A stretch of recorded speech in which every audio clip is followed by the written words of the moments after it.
आसनसोल के कन्यापुर मोड़ Cinderella road पर एक भीषण सड़क दुर्घटना घटी, जिसमें रेल साइडिंग से निकले एक ओवरलोडेड भारी वाहन ने 3 वाहनों को टक्कर मार दी। सबसे पहले इस वाहन ने एक मारुति कार को टक्कर मारी, फिर एक बाइक और एक स्कूटी को अपनी चपेट में ले लिया।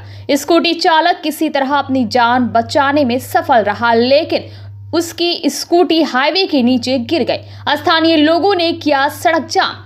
इस हादसे के बाद स्थानीय लोगों में आक्रोश फैल गया और उन्होंने सड़क जाम कर विरोध प्रदर्शन किया। प्रदर्शनकारियों का आरोप है कि रेल साइडिंग से निकलने वाले भारी वाहन ओवरलोडेड होते हैं और अत्यधिक तेज गति से चलते हैं, जिससे अक्सर सड़क हादसे होते रहते हैं। लोगों का कहना है कि ये समस्या कोई नई नहीं है, लेकिन प्रशासन की लापरवाही के कारण ऐसे हादसे लगातार हो रहे हैं। पहले भी उठ चुकी है आवाज, लेकिन प्रशासन मौन। स्थानीय कांग्रेस नेता प्रसन्नजीत पतंडी और नागरिकों ने कई बार इस ओवरलोडिंग और तेज रफ्तार वाहनों की समस्या को लेकर आवाज उठाई, लेकिन अब तक कोई ठोस कार्रवाई नहीं की गई। लोगों का आरोप है कि कुछ प्रभावशाली लोग इस लापरवाही को बढ़ावा दे रहे हैं, जिससे आम जनता की जान जोखिम में पड़ रही है। करीब 30 मिनट तक सड़क जाम रहने के बाद प्रशासन के हस्तक्षेप से स्थिति को नियंत्रण में लाया गया। लोगों ने प्रशासन से जल्द इस समस्या का समाधान निकालने की मांग की, ताकि भविष्य में इस तरह की घटनाओं की पुनरावृत्ति ना हो।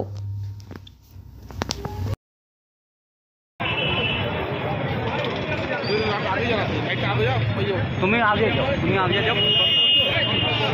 আমি নিচে এদিক থেকে আসছিলাম, 4 চাকা নিয়ে এইদিকে বাঁ দিকে যাবো বলে আমি যাচ্ছিলাম।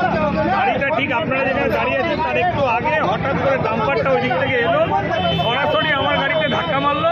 আমি তো কোনো রকমের প্রাণে বেঁচে গেলাম। পরে একটা স্কুটিকে মারলো, তারপরে গিয়ে দোকানে গিয়ে ধাক্কা মারলো।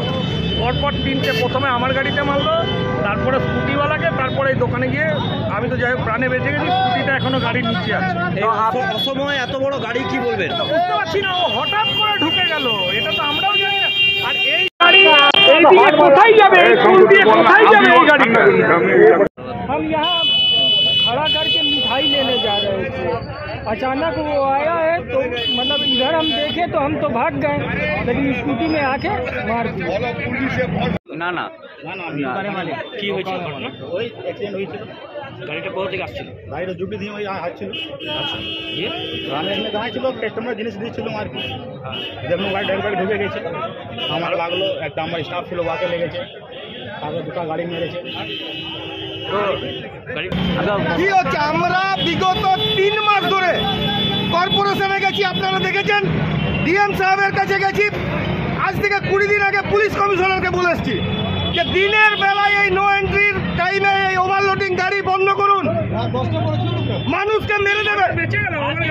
আরে ভাই, আমরা বলছি যে 12টার পরে স্কুল ছুটি হয়, সেই সময় কেন র্যাক লোডিং এর গাড়ি বেরোবে? আজ থেকে মাধ্যমিক পরীক্ষা শুরু হয়েছে, 15 তারিখ থেকে সমস্ত সিবিএসসি আইসিএসসি বোর্ডের পরীক্ষা শুরু হচ্ছে। এখন এই সন্ধ্যেবেলায় সন্ধ্যা 6:30 7টা এইভাবে অ্যাক্সিডেন্ট হচ্ছে। দেখতে পাচ্ছেন কিভাবে অ্যাক্সিডেন্ট হয়েছে। আমার গাড়িটার অবস্থা দেখো না কি হচ্ছে, মানুষকে মারার ব্যবস্থা করছে। নো এন্ট্রি, এটা পুলিশ প্রশাসন এবং এখানকার ডিএম এসপিও থেকে শুরু করে তৃণমূলের নেতারা টাকার লোভে এইগুলো চালাচ্ছে। আমরা 3 মাস ধরে বলছি যে দুর্ঘটনা ঘটবে, দুর্ঘটনা ঘটবে, দুর্ঘটনা ঘটবে। দেখুন প্রমাণ। আমরা বারবার বলছি চালাবার আছে, রাত্রি 10টার পর রাস্তা যখন খালি হয়, 10টার থেকে সকাল 6টা চালান।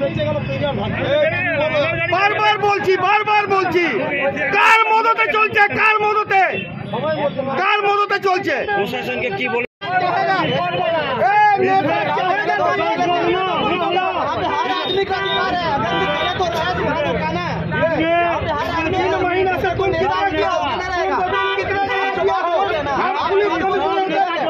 पैसा लेता है। अगर आप ये एक्सीडेंट कौन है? वो नॉर्मल एक्सीडेंट कौन है?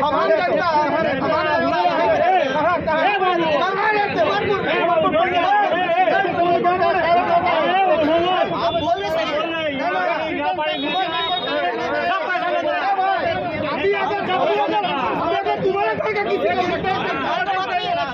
सब पैसा का